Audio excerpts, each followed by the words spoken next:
Activated. Analyzing. Update complete. What's up, Lore Masters? This video was a patron perk request by 44mag. 44mag is on the Council of Lore, and of course one of the perks of being on the Lore is requesting videos like this, and it was requested on March 6th. Wow, I suck at this patron thing. Today we'll be taking a look at the Voyager episode Timeless. This request was done due to having time travel and being one of 44mag's most enjoyed episodes of Voyager. Now, since I don't do actual reviews, just the lore around the show, I'm going to break down the time travel aspect and the lore of it, as well as the characters of Kim and Chakotay.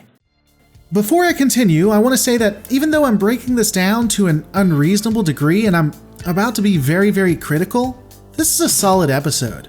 The acting is done very well and the characters are believable and their actions are, I'm not going to say reasonable, but understandable. I really truly empathized with Kim and Chakotay, and it made me rethink my opinions on Janeway in regards to time travel. Timeless is worth watching if you haven't seen it. So, for those who haven't seen the episode itself, it starts with the Voyager crew celebrating, and this is due to the construction of a quantum slipstream drive. This drive will allow Voyager to travel back to the Alpha Quadrant within, well, I'm guessing it would be about minutes to hours, possibly days, though it's unlikely based on what we see. Of course, this engine was so sophisticated that it took months to create, required a new type of crystal that they happened to find, and of course that crystal would be hard to synthesize if they ran out of them, and it used Borg technology, which is why we've never heard of this engine before or after this episode. The continuity is just so logical. Anyway, after some issues with the ship possibly crashing and exploding once it goes into slipstream, they figured out a workaround that would utilize a shuttle in front that would guide Voyager through the slipstream smoothly. Ensign Kim would be in the shuttle and was in charge of giving the correct calculations to Voyager. And he of course fails. The Intrepid-class ship is thrown out of the stream and everyone on it dies.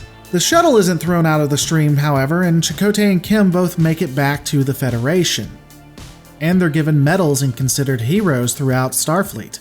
Unfortunately, both would be racked with survivor's guilt and begin to plan a way to go back in time to change the past to save the future. So I know what a lot of people are going to say in the comments already. You better be ready to tie Chakotay and Kim to the stake for this, Lore Reloaded, because if you don't do this for them and you do it for Janeway, well, you'll just prove you're a misogynist and part of the patriarchy, Lore Reloaded. The patriarchy! Well, to be honest, you're right. I mean, not about the misogyny and patriarchy part, that's just stupid. It's possible to not like what a woman does, but like what a man does when the context shows that it's a different situation. However, here, the circumstances are the same. Janeway in Endgame went back in time and changed history. She destroyed relationships doing this, destroyed families, all to save, at best, a dozen people? The majority of her crew had made it back alive, but she couldn't stand not saving everyone. Well, everyone up to a certain time period. If she cared about everyone, she would have went back to caretaker, but let's just ignore that gaffe for the moment.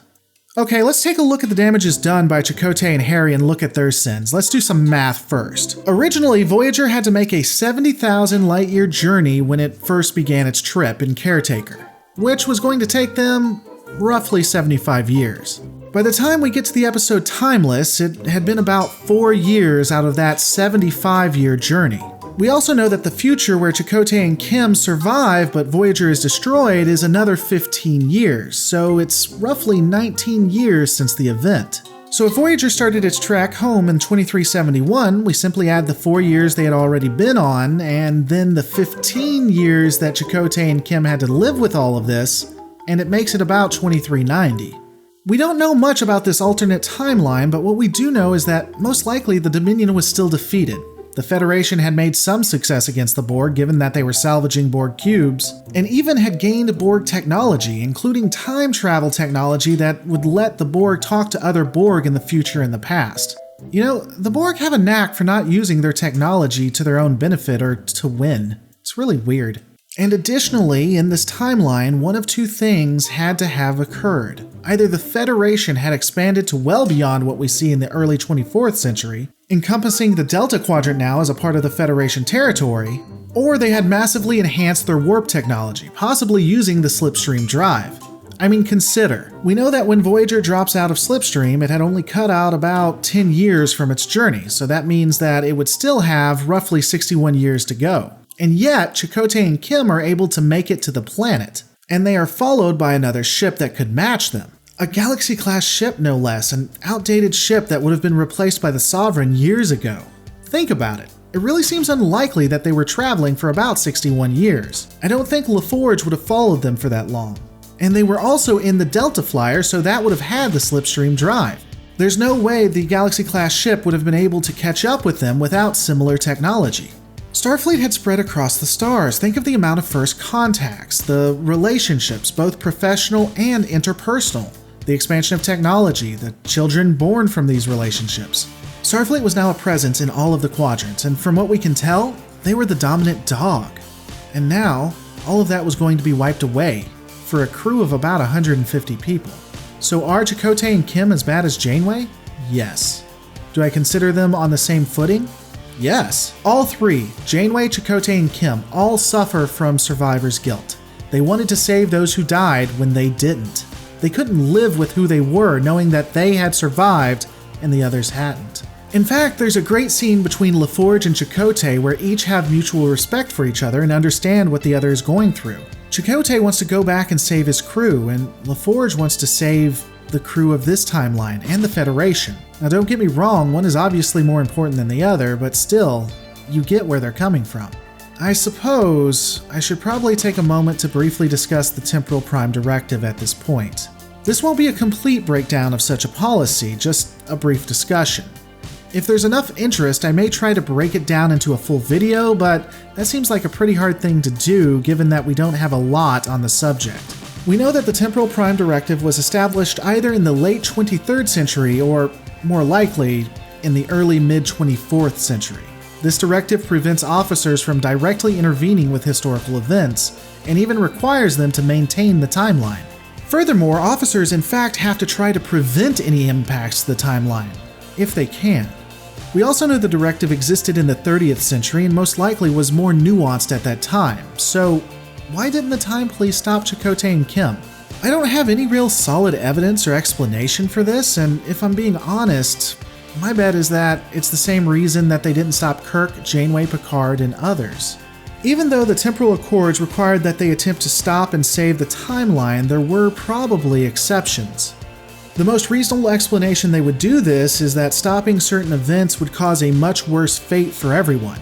For instance, stopping Picard from going back in First Contact would mean that the Borg would own the Alpha Quadrant, and there wouldn't be any temporal accords if that happened. And, of course, stopping the Borg from going back in First Contact would mean... I don't really know why they didn't stop them, if I'm being honest. I would guess, quantum?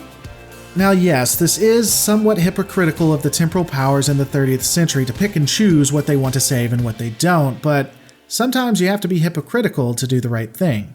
Ultimately, Kim and Chakotay would be successful in stopping Voyager from being destroyed. They would knock the ship out of Slipstream. Before I go, one thing I do like about the ending is that it's not really a reset button. It had consequences. Harry knows that his plan would have failed, and that if it had failed, he would become someone he didn't want to be and do things that he ultimately regretted doing.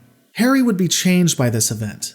This is good writing, in my opinion. Yes, there is technically a reset button, but in my opinion, it's not even a reset button. If you're going to put things back, and you make it still impact characters, you did your job.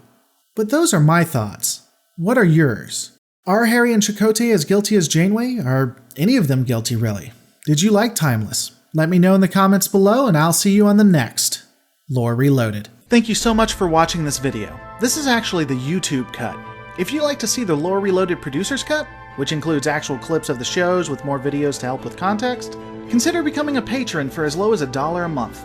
Not only is there more content for you to see, but patrons get to see these videos a full 2 days in advance. If you're interested in seeing it but don't want to become a patron, then head over to lorereloaded.com. The Lore Reloaded Producer's Cut will be uploaded a full day in advance before coming on YouTube. Lore Reloaded is completely fan-funded and relies on viewers like you. Thank you so much for your consideration.